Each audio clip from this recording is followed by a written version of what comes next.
Good morning दोस्तों, मेरा नाम सुशांत द्विवेदी है। शुभम एकेडमी में आपका स्वागत है।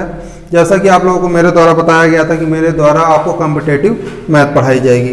आज मैथ की पहली क्लास है और आज हम शुरू करने वाले हैं अनुपात और समानुपात। ये हर competitive exam point of view से बहुत ही इंपॉर्टेंट यूनिट मानी जाती है। हर एग्जामों में लगभग 1 से 2 क्वेश्चन, जिस प्रकार से एग्जाम होते हैं, किसी एग्जाम में 20 नंबर की मैथ आती है, किसी में 50 की आती है, उस हिसाब से इसमें इसका वेटेज लगभग एवरेज रहता है। 1 से 2 क्वेश्चन तो हर एग्जाम में देखने को मिलते हैं और हाई एग्जाम में ज़्यादा 4 से 5 क्वेश्चन भी देखने को मिल जाते हैं। और ये यूनिट क्या होती है कि अगर आने वाली यूनिटों से लिंक्ड भी होती है।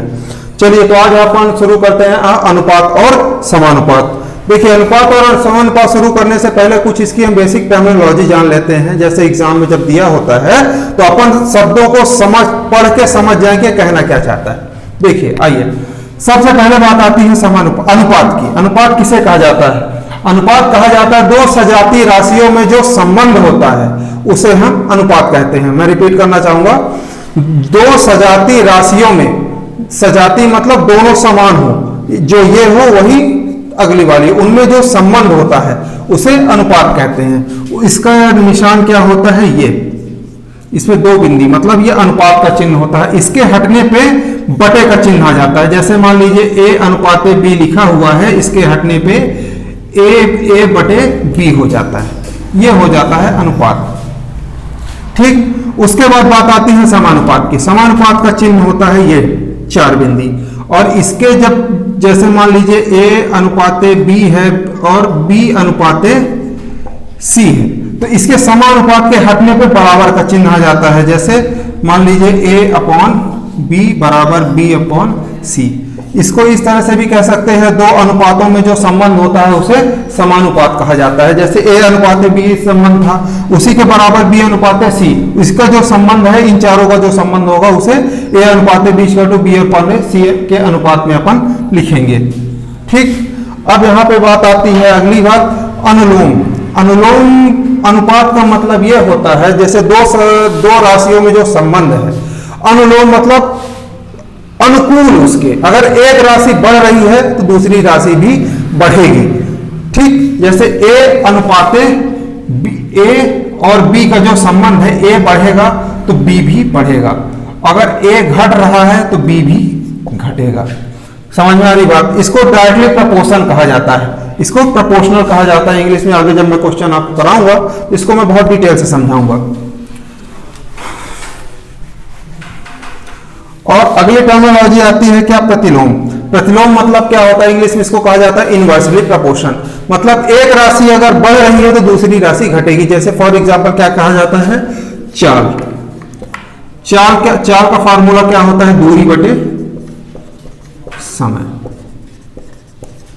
चाल बराबर दूरी बटे समय।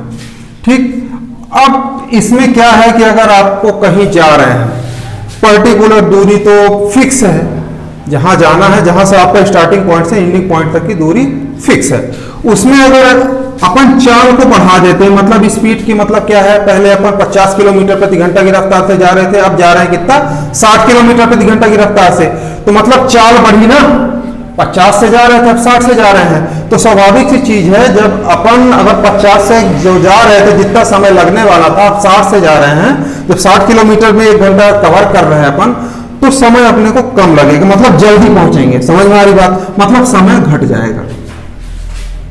ठीक है, अब इसके आगे बात करते हैं। अगर मान लीजिए चाल थी 50 किलोमीटर, चाल अपनी हो गई 40 किलोमीटर, तब चाल घट गई तो समय ये बढ़ गया। इसको आप समझ सकते हैं, समय और चाल जो है दूरी मतलब स्पीड के उसमें ये इनवर्सली प्रोपोर्शन है। जैसे चाल, इसको अगर वो किया जाए 1 अपॉन समय, ये इसको इनवर्सली प्रोपोर्शन। अगर चाल बढ़ेगी तो समय घटेगा, अगर समय बढ़ेगा तो चाल क्या होगी? घटेगी। इसे क्या कहते हैं? प्रतिलोम अनुपात। ठीक,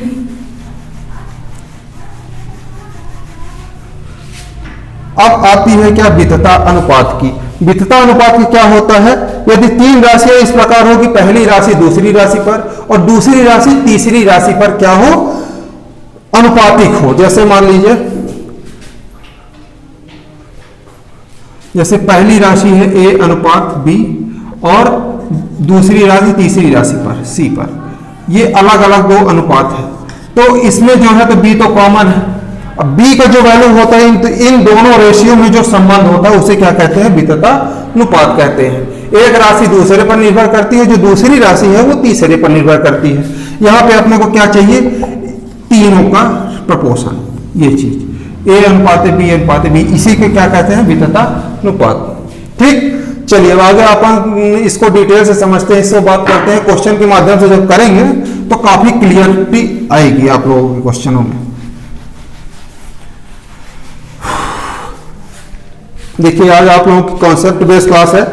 आज अपन कॉन्सेप्चुअल क्वेश्चन करेंगे, अपना पहले बेसिक क्लियर करेंगे, उसके बाद 1 से 2 क्लास में लूंगा आपको केवल प्रीवियस ईयर के क्वेश्चन सॉल्व कराने के लिए। पहला क्वेश्चन अपन लेते हैं क्या, कि जैसे 9 और 25 का मध्यानुपात क्या है। हाँ, इसके पहले एक और चीज, जैसे 3 अनुपातें दिए हुए हैं ए बी सी और डी, इसकी टर्मिनोलॉजी इसको क्या कहते हैं, प्रथमानुपात, इसको द्वितीय, इसको तृतीय और इसको चतुर्था। प्रथमा, द्वितीय, तृतीय और इसको चतुर्था। ठीक, इसको क्या कहा जाता है, अगर 4 टर्म दिए हुए हैं, इसको टर्मिनोलॉजी के उसमें दे दिया जाता है, बच्चे समझ नहीं पाते कि कौन सा मध्यानुपात है, कौन सा प्रथमा है, कौन सा द्वितीय है, कौन सा तृतीय है। मैं आपको बता दूं, जब 4 वो दिए रहेंगे, ए अनुपात बी समानुपात सी अनुपात डी, तो इसको क्या कहते हैं, पहले प्रथमा, द्वितीय, तृतीय और चतुर्था। जब 3 टर्म दिए रहेंगे, ए कौन कौन से, ए बी सी, ए अनुपात बी अनुपात सी, तो इसको प्रथमा, इसको द्वितीय या मध्यानुपात कहते हैं, उसको तृतीय, इसको मध्य भी कहा जाता है 3 के केस में। और इसको क्या कहा जाता है, तृतीय, और ये प्रथमा। अब इसको अपन जब सॉल्व करते हैं तो जब 3 दिया हो तो इसको 4 में, इसको समान अनुपात में, ए अनुपात बी के जैसे ए अनुपात बी है, ये लिख सकते हैं, इसको समान अनुपात में करके बी अनुपात सी, इसका बी का जो सी से संबंध है तो इसको बी अनुपात सी से संबंध डिसाइड कर दिया जाता है। चलिए अब आगे क्वेश्चन सॉल्व करते हैं।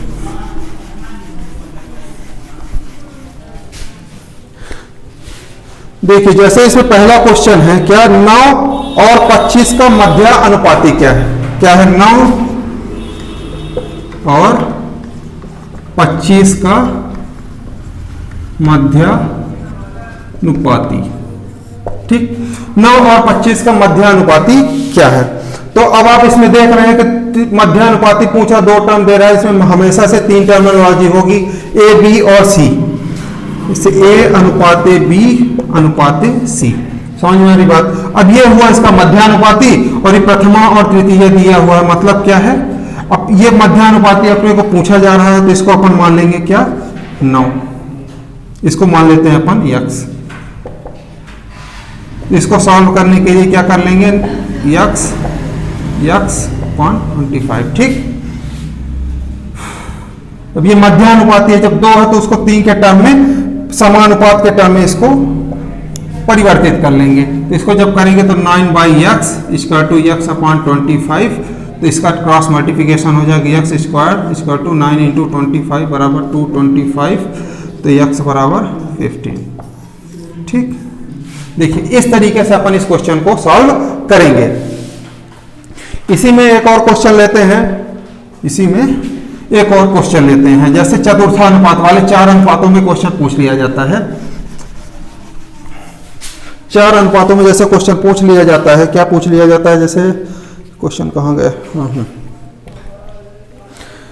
इसमें है 3:5 समानुपात 21 है ना, क्या है 21 अनुपात x। अब इसमें x की वैल्यू बताइए। इस तरीके से क्वेश्चन थोरोली एग्जामों में पूछे जाते हैं, जहां से x लगभग बहुत कम समय होता है, इस तरीके से क्वेश्चन पूछे जाते हैं। इसको सॉल्व करने के लिए अपन क्या करेंगे, 3/5 = 21/x। अब x की वैल्यू सीधे क्रॉस मल्टीप्लिकेशन करके 5 × 21/3, 3 × 7 = 21, 3 × 7 = 35, x = 35।